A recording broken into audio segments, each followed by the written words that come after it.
Hi,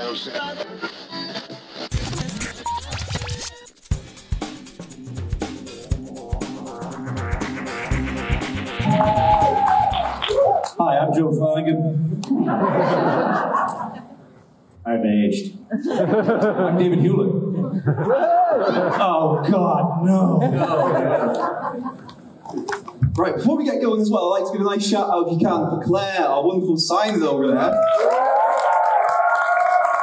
She's done a phenomenal job today, and I'm sure we'll do a great job again today, yesterday and today. So yeah, looking forward to lots of that.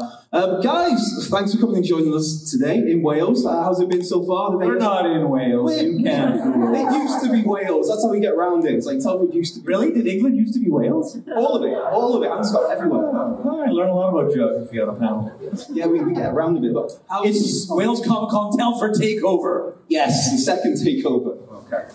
It's wonderful. It's great to be here. It's a real pleasure. It's great to see English fans again. It's great to have conventions going again. We can all breathe on each other. Fantastic. So, Stargate, this huge deal. This started with this 1994 movie from Roland Emmerich, and then the shows you guys were in SG1 Atlantis just took everything to like a whole new level, and the popularity boomed, and it's just one of the most popular, I guess, sci-fi franchises in modern history. How's it like to be involved in that? And the fandom it brings? It's nice to be in Star Wars. It really is.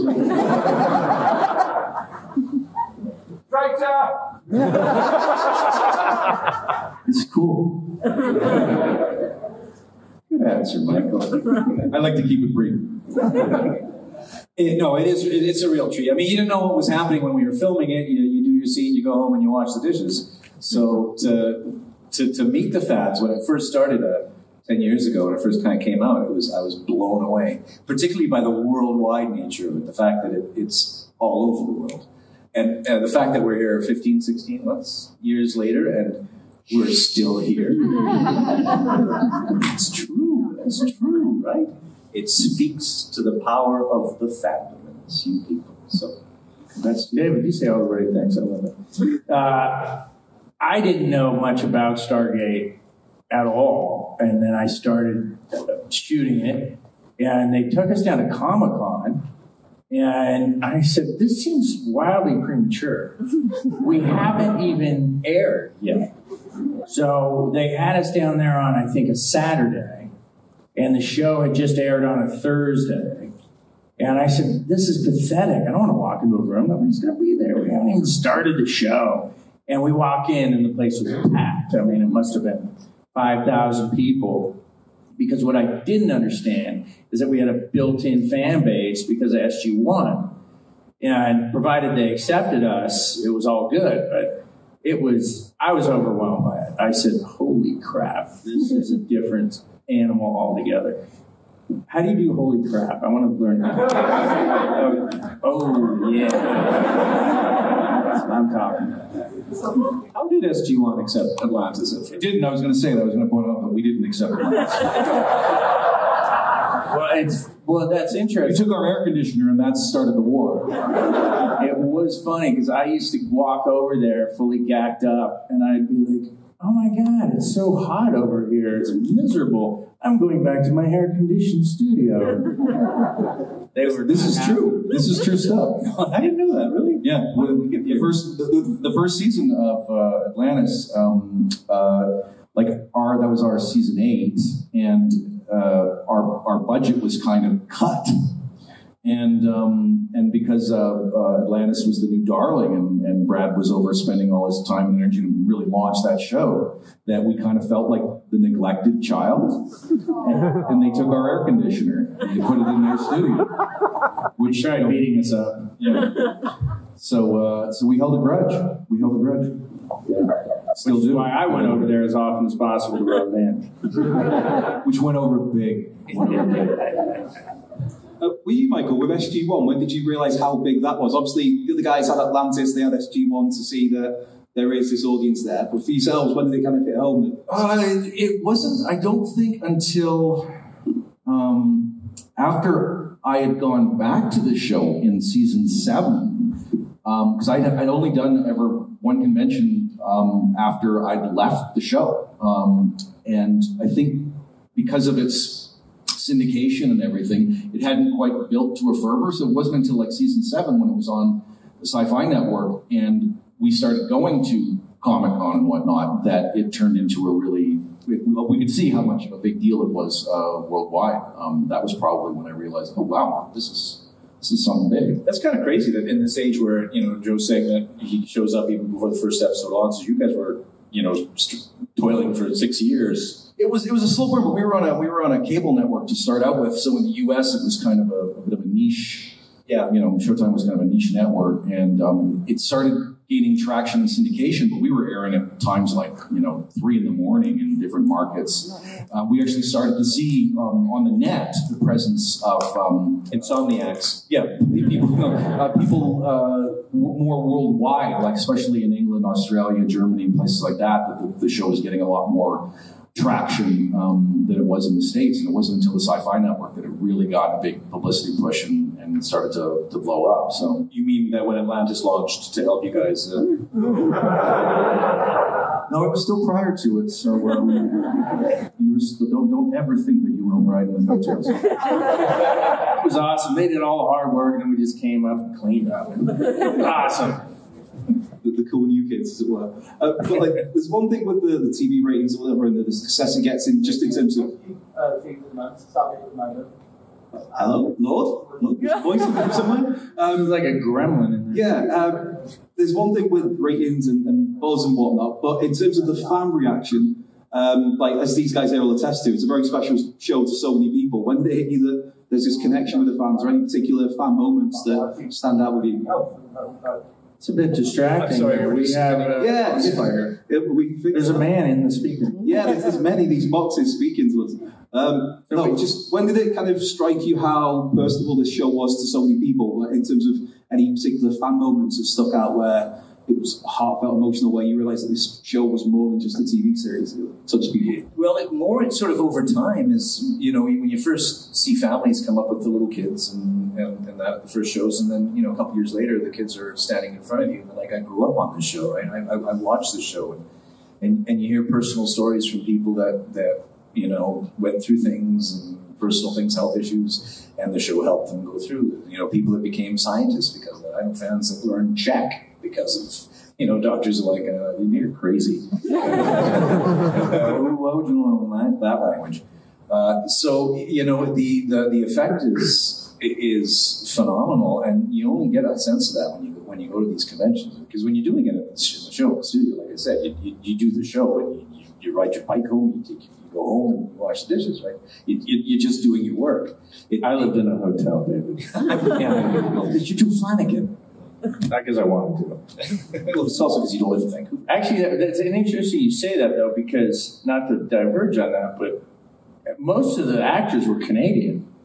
And Schwartz was the only American, and they lived in Vancouver and had lives and families.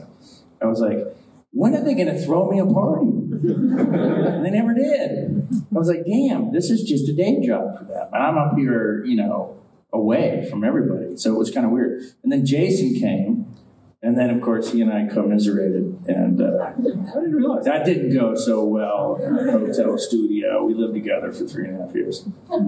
Yeah. Went well for him. Yeah. It's so funny because he goes, hey, dude, I had a 2-bedroom place up top. He goes, I'll just stay here until I got to find a place. I go, yeah, no problem. And then literally a day later, there's buffalo heads and axes and shit. And the place looks like Jeremiah Johnson moved in. And I was like, all right, that's cool, whatever. And then, cut to 3.5 years later. Yeah, because he didn't move out.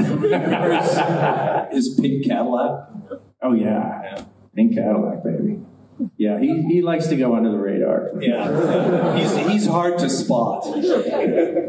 So it was, but I think that's interesting because it wasn't a day job for me. Yeah. It was a full, sacrifice. I was, away from my wife and kids, and I was like, damn.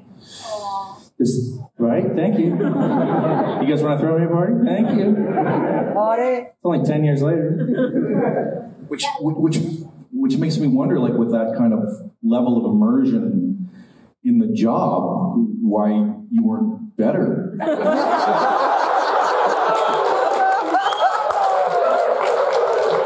precisely why I wasn't. I'm just kidding. I never watched the show. Slings. All I know is I never sweated because I had air conditioning. The colder, cooler, younger kid was it? With air conditioning. But with just a general concept of Stargate, I mean, there was the last outing, I guess, for the web series a couple of years ago in 2018. It's this, I guess it is to you, this concept that can just keep being revisited and rebranded in different directions. We ignore the web series. SG1 for life. Yeah. Just because I saw it. Listening It's not very good. Canon is important. So's budget.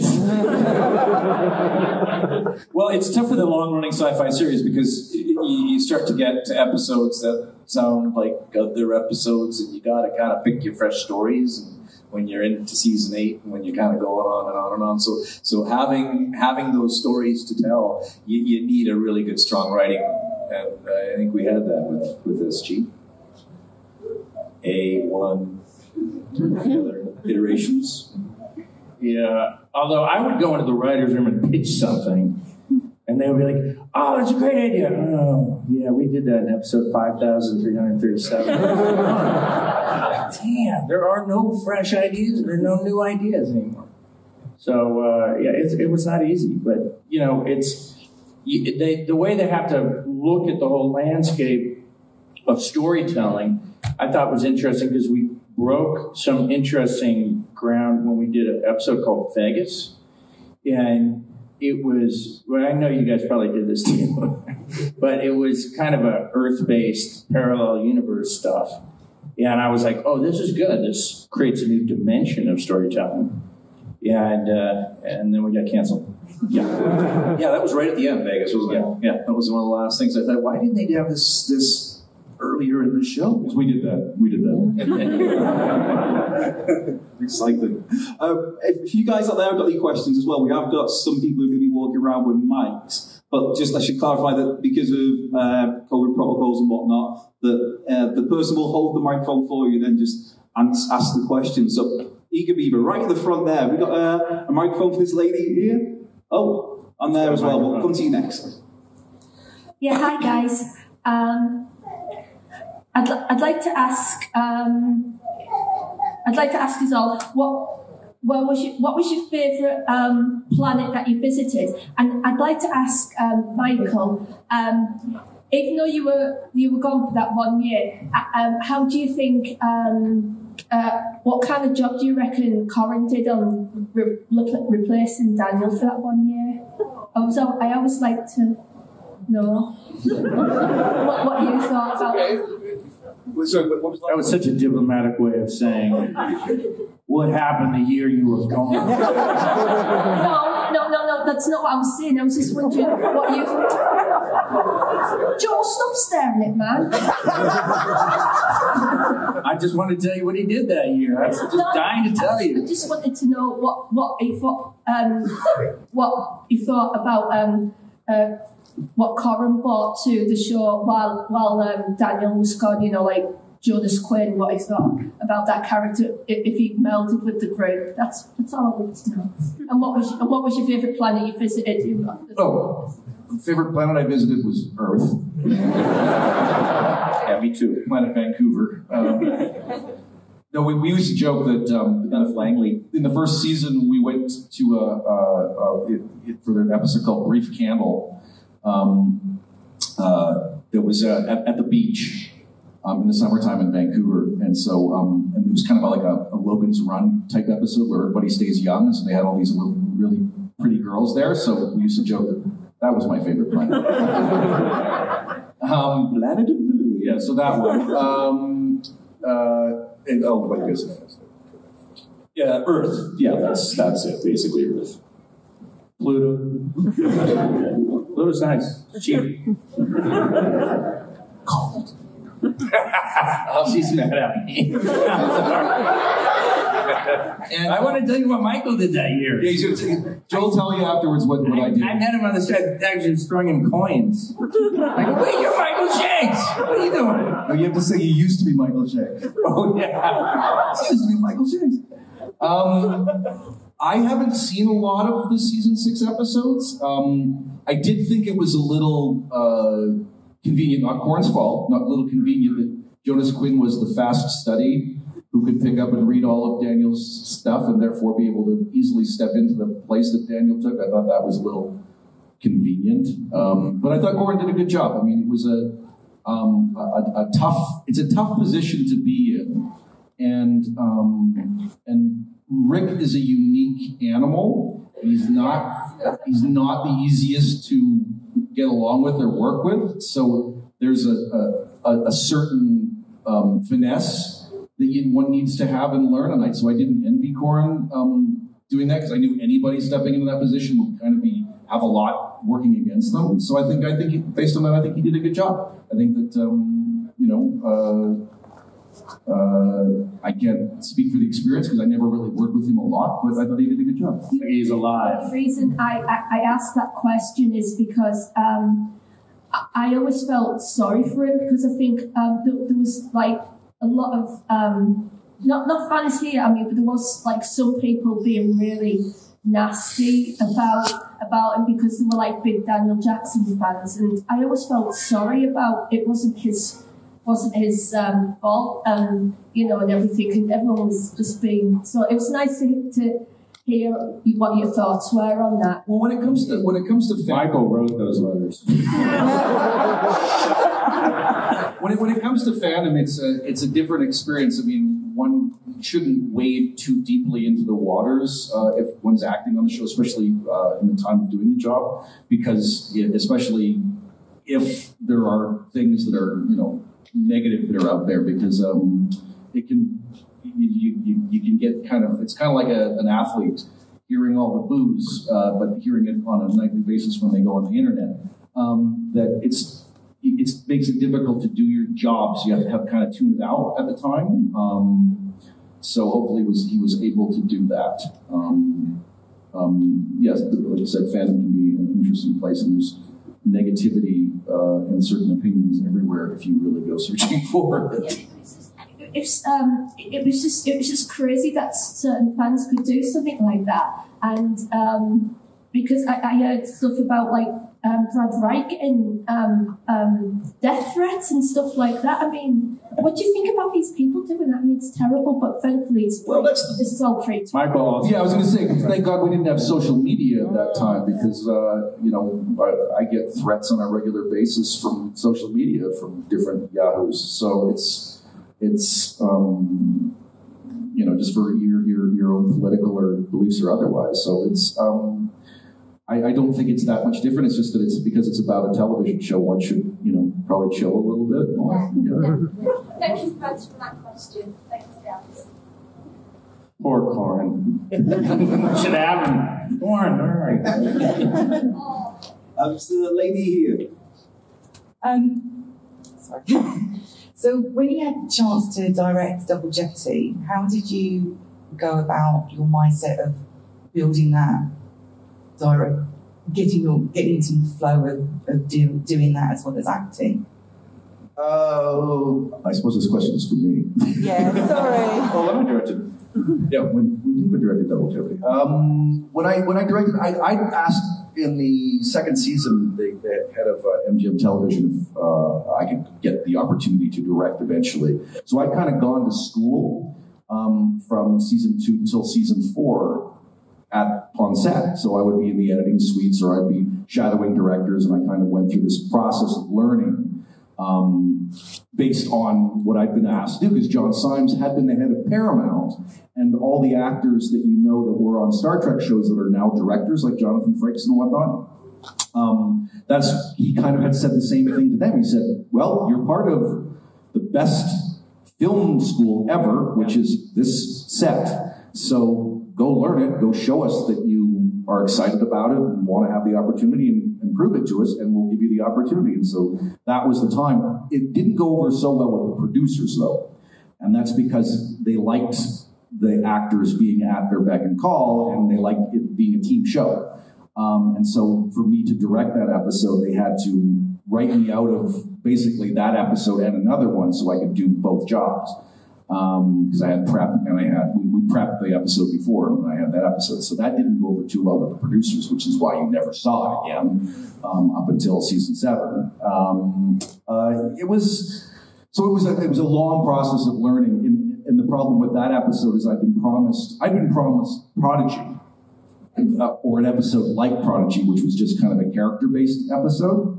And I ended up getting a Rob Cooper action extravaganza, which I didn't look at as my strong suit.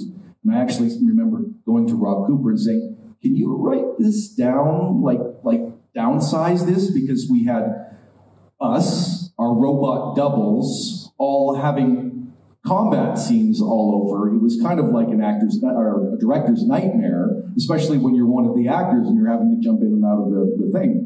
And you have two Richard Dean Andersons having a fight with each other at the same time. So it was a bit of a tough, as a first outing, was a bit of a tough go for a director. So I wasn't terribly, I guess, happy with it and with the end product. I still look back and I go, geez, I could have done that differently. I do that a lot anyway, but with that specific one, I sort of now, having a little more experience directing, would go back and do other things. Trial by fire. Yeah, it was a tough one. So when you directed in Saving Hope, you had like a big emotional scene when you were directing. Right. Like, how hard was that to direct it as well as bring that emotion? The good part about Saving Hope, when I directed for Saving Hope, was that most of the time I wasn't heavily involved in the episode. The character wasn't heavily involved. When I had the last episode I directed in the 5th season of Saving Hope, there was heavy emotional stuff, and that was a bit of a trip because I remember it was late in the shoot, late in the day, and I had that heavy scene, and we had worked with a cat earlier that day. Yeah. Now, anyone in the film business that's ever worked with animals, you don't work with animals, but cats. How many people have cats here? Do they listen to you? Do they do anything you say? Yes. Exactly. So trying to direct a cat is kind of like trying to direct Joe Flanigan. Yeah. But I'm less smart than a cat. So we had the cat had put us behind by about 3 hours because it refused to do anything it was supposed to do, even though this guy, we had a cat wrangler who brought in this very specific film cat who would obey instruction. It didn't. It's a lie. What did the cat have to do? The cat simply had to run. It just had to run. That's all it had to do, run across the floor. And what happened was I was trying to track it on a shot, and it got near the dolly. The dolly is the thing on wheels that the camera sort of goes on. And it got near the dolly track. It hadn't hurt itself, but it scared the shit out of the cat. So to get it to run across that floor again was damn near impossible. So that set us back by 2 or 3 hours. So by the time I got to some emotional scene I had later, I'm trusting the DP to watch the stuff and tell me if it's okay. I'm having to get in the space to do the scene, and I'm having to make sure that the rest of the story, I'm working with another actor, and I'm going to make sure the rest of the story resonates. All tick-tock, tick-tock, tick-tock. So that turned into that is a bit of a problem to have to be heavy and direct yourself unless you have it clearly mapped out. And so that was tough. But other than that, I really enjoyed directing on Saving Hope because it was character-based. It was more actor stuff. So I enjoyed directing there a bit more. Thank you. Anyone else with any questions? There's some hands around. We've got a microphone somewhere. Oh, there we go. There's a big wave. Hello. Up there. Hi. So probably more of a question for Michael, but happy if the others have got perspective on it as well. I was just wondering, sometimes watching SG-1, it kind of felt like maybe not all of Richard's lines were scripted. Sometimes it was a bit more ad-libbed.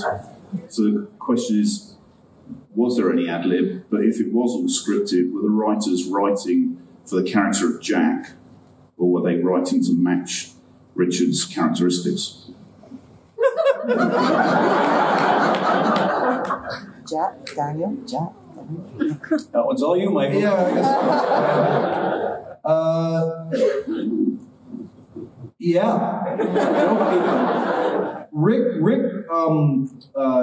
stuck to a lot of the script in the first season and didn't have the best of times, and then just went off the rails and started doing him. And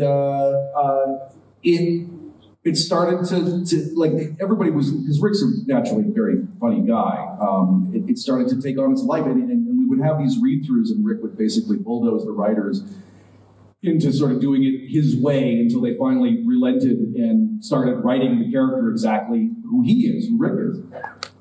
Which unfortunately left the rest of us to sort of go, well, this doesn't make any sense anymore. So we would do this in rehearsal sometimes too, where he'd get gone home the night before, read the script, change the lines, come in, and we're doing a whole kind of new scene, but only his lines are different. Yours are still the same on the page, so you'd have to improvise and keep up. And so that's kind of how stuff was written. And eventually what happened actually over time, the writers that were with us for a long period of time just started to write Rick into the script. So sometimes scenes that seem like he's improvising is just because someone nailed it, and this is exactly what he would say anyway. So Brad was very good at that. He wrote a lot of things that people asked if that was an improv, and we go, no, that was scripted. But yes, Rick tended to, some of the outtakes, if we ever had them, we don't. Rick didn't like the outtakes living. But if you could have seen some of the outtakes of the scenes that we tried to do or tried to shoot and that didn't make the cut, it would have been quite something. I can shed a little light on Rick's state of mind, by the way, because when I did the first episode, he and I are like, we don't even act much together in this whole thing, but I'm flying back from LA to Vancouver every weekend, and so was he. And I'm sitting next to him a couple times, and I'd be like, so Rick, got any advice? And I remember this. He just looks at me and goes, advice about what? And I was like, oh, I don't know, about leading a, gigantic franchise that's internationally recognized. And he'd be like, no. All right, so then like 30 minutes goes by, and then he turns to me and he says, the gobbledygook? You don't do the gobbledygook. I go, what's the gobbledygook? All that scientific mumbo-jumbo stuff I would do. Crap. He goes, if you do it well, they'll keep giving it to you. And I was like, thank you, wise man. So I did. I went about sabotaging anything that was complicated and technical.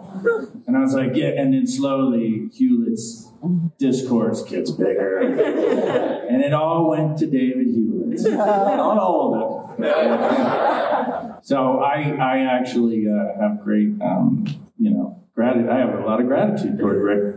I think he saved me a lot of pain and heartache. So there you go. That's great, thank you. We got another question. I'm not sure what Mike's size. Any Mike's? Oh, there's just over there. Sorry. Hi, we're here for my mum's 60th birthday, and it'd be amazing to say happy birthday to her. Happy birthday! Happy birthday, Mom! Yeah! And you got the Princess Leia cut to that. Love it. Yes! Love it. Any questions over there? There's some more down the front here as well. But is there any up the top? I've lost track of that. Oh, there we go. It's these lights over that way somewhere. And then we'll get to down here as well.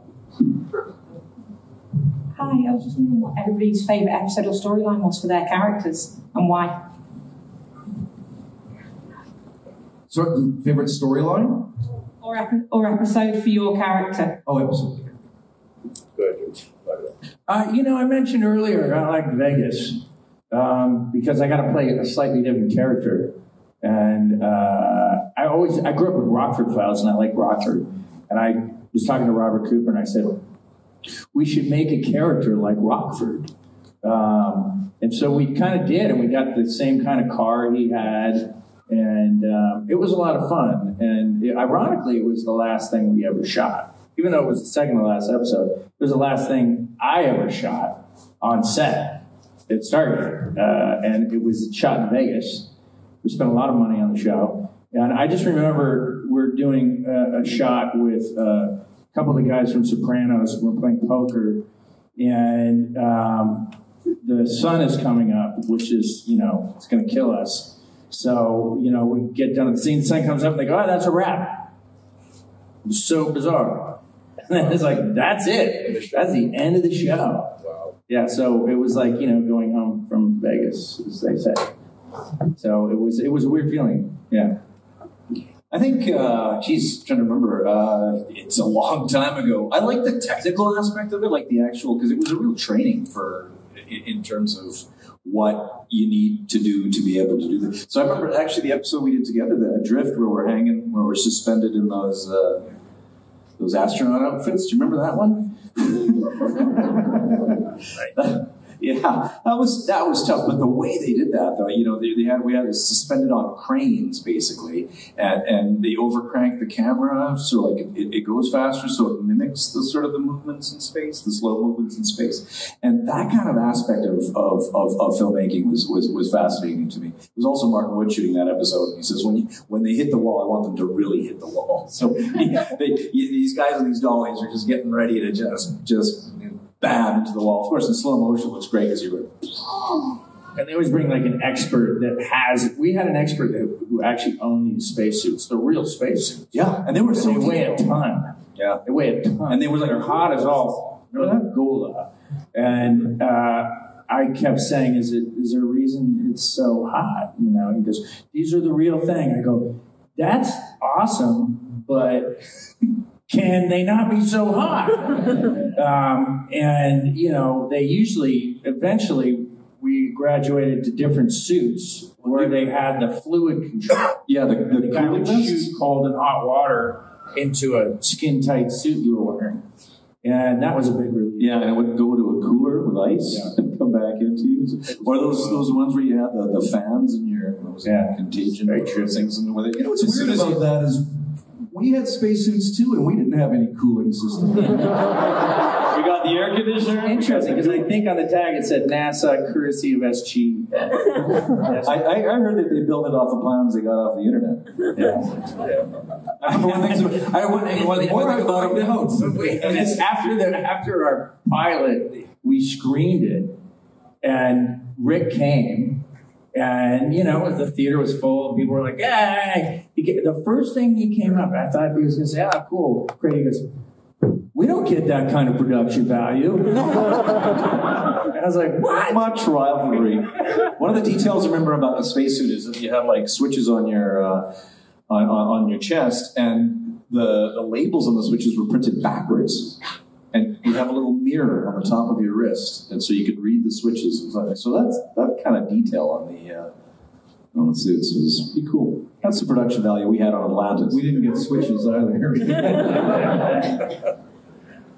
We had a gravity-free studio. Did you? No. We had to deal with gravity. Fuckers. One of the byproducts, I will tell this, leads into the favorite episode. One of my favorite episodes to do was Prometheus Unbound. One of the reasons why it was my favorite is actually Atlantis related, is because one of the ways we got around our budget being cut was that they would shoot 2 episodes at a time, which is why, if you notice in season 8, there's a lot of episodes that only feature one character prominently. They were bottle shows because we'd take an existing set. Basically, a writer would get a task of, okay, we've only got the Prometheus, write a show just on the Prometheus. And so we get an episode for this standing set because it was inexpensive. So the big episode, the bigger episode, will be SG-1 off somewhere with a little less whoever, and the bottle show would be just based around one of the SG-1 characters. And that happened to be Prometheus Unbound. So we'd have 2 separate units running, and I don't know how this is cheaper, but I guess it's cheaper. We'd have 2 separate units running at the same time, one shooting what essentially the main episode, and another one shooting what we call the second unit episode. And Prometheus Unbound was a second unit episode. Now, where's the benefit of that? It was because there was less adult supervision. So all the producers were over watching the main episode, and everybody was paying attention to that, and we got to be little brats. So on Prometheus Unbound, a lot of the funner stuff was kind of stuff that we made up on the day. Kicks to the balls, or fire extinguishers to the balls, and the whole fight sequence with Claudia and myself, we sort of mapped out ourselves, and a little more hiccuping than normal. Like Andy Makita, who's a friend of mine who was directing it, we just kind of did what we wanted to do, and that's where it ended up, where the show ended up, because they never would have let us get away with being so campy and goofy had we been supervised by the producers. And of course, by the time we were done and it's too late, they saw it and went, "This is really funny, you guys." And we went, "Yeah, we know." So that gave birth, obviously, to the Vala character and her involvement in the future. So that's what was one of my favorite ones, all thanks to Stargate Atlantis.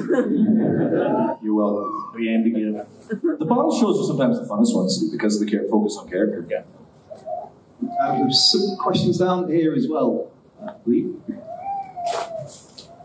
So just a personal one for each of you. If you hadn't have gotten into acting, where do you think your life would have taken you? What's your passions? And I have another question for you, Joe, separate is up. I might be in jail. But then again, maybe not. I studied history, and I worked in a lot of different jobs. I worked in a bank. I worked in a brokerage firm. I worked in politics. I actually worked in the White House. Yeah. And so, where most people start and they build up, I did the opposite. I started at the top. I worked my way down. Now I'm doing Stargate. No, so I don't know. It was an interesting evolution of things. But I think that I would probably either be doing something maybe like architecture, design, or I'd be a history teacher maybe. Boy, that would be really annoying, but I might like that. Who knows? Yeah, he picked my answer. Yeah, architecture or design is probably what I do, or geography. I'm really into the map making and all that kind of stuff. I was, before I transferred, when I was in university, before I transferred into the BFA acting program, I was in business. I was going to go into marketing and advertising. That's where I was headed. Even though I'd done acting my whole life, it just wasn't, I didn't think it was a viable career option. And then I was kind of... And is it? No. There was such a great program at that university I was at that they kind of, I'd done a couple plays while I was there, that I was kind of inspired to switch out and pursue it full time. So I was going to head into, I was going to be be a guy who makes ads on TV. That's kind of where I wanted to go. Takes a leap of faith. Yeah. Thank you. That child crying is my inner child. I should have done something else. So the last question is on behalf of Flanigan, which is set up by my sister. So Joe, you've got a necklace with something on it, and we would like to know what is that. What's the meaning? Is it a whale fin? It's a whale's tail, yeah. Oh, yeah. Yeah, it is. I had a good friend who he had liver cancer, and he lived in my guest house for the last year and a half of his life, and died there. And he had one, and he gave one to me, and I just kind of always kept it on. So it actually means something. So, but that's what it is, and I'm also too lazy to take it off. I think we might maybe got time for one last quick question over there, and then we'll have to wrap things up. Hi, folks. With such iconic roles in the Stargate series, have you, any of you, ever kept hold of any particular prop or item from any of the shows? Are you asking for thieves? No, let's just say souvenir hunters. Well, and one of the things on Atlantis, we had these little ear communicator devices, which started off sticking out to here, and then they got a little shorter and shorter. And I'd always forget that I was wearing one. I'd take the stuff out because you just don't take your stuff off and you want to go home as fast as possible. And I lived pretty close to where the studio is, the Bridge Studio, so I would ride my bike just up the hill and kind of thing. So I'd be riding my bike and I had my little communicator device on. I've got like a shoebox full of them. I got that. I got one of my. Oh yeah. The other thing is the blue jersey that I wore for 6 years or 7. Whatever. How long? Oh, yeah, 5 years. 5. Okay. But he wore it for 6 years. Yeah, exactly. And then, like in it's the same one. And at the beginning of year 5, they said you got to come in for a wardrobe fitting. I'm like, oh, okay, really? Okay. I came in and it was the same blue jersey. It's like, yeah, it'll fit. So I have that and my chair back. I took everything. Our last day, I think our last day of filming, I'd never sort of taken anything from Stargate at all, but I always like to take something on the last day of shooting something. Like, for Saving Hope, I took my entire surgery outfit home, shoes and all. I took, for Stargate, same thing. Our last night of filming was the night of going up the ramp and, in the end of season 10. I mean, we did the movies later, but this was, sort of they were going to take down a lot of the sets that we had. So it was kind of our feeling of last night. And I just got in my car with my full outfit on and drove home. And, but before we did, we went up to the top of the gate room to sort of peer in, and had a little wistful moment staring out of the gate, because that's kind of how Christopher and Amanda and myself had started when we were constructing the gate room in our first. Before our pilot, we'd gone up there and looked and said, "This is going to be incredible! What a journey!" And so here we were 10 years later, sort of, bookending it with the same experience of going up there and saying goodbye to it. So I then, of course, walked over to Hammond's office and took his red phone and left in my full outfit. So I still have it, all of it. I took the air conditioning.